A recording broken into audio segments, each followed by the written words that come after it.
তোর সাথে আমার বিয়ে হয়েছে 5টা বছর, কই এখন পর্যন্ত কোনো একটা সন্তানের মুখ দেখাইতে পারলি না? আমার সন্তান আদি হইতেছিল না দেখে আমি তোর এই বাড়িতে বউ করে নিয়ে আইছি। আমি ভাবছিলাম তোর দুলাভাইয়ের সাথে বিয়ে দিলে তোর দুলাভাইয়ের তুই একটা সন্তান দিবি। এখন আল্লাহ যখন আমার উপরে এরকমটা করছে, বোন তুই তোর দুলাভাইয়ের তালাক দিয়া দে। আমি তো বড় হই না, তোর কাছে ভিক্ষা চাইতেছি, তুই আমার খালি হাতে ফিরে দিস, তুই তোর দুলাভাইয়ের তালাক দিয়ে দে বোন। ছাড়ো, এটা কখনোই সম্ভব না আপু। তোমার বোনের জিজ্ঞেস করো, সে এই শরীরে সারা রাত এখানে পরে পরে কি করতেছিল?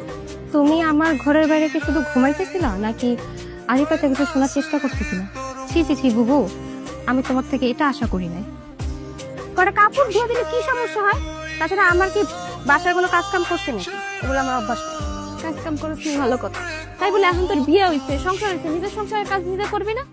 আর তুই আমার এসব কইবি বুবু, তোমার এই অবস্থা, তোমার কাজ কাম করা লাগবো না, দাও তোমার কাজ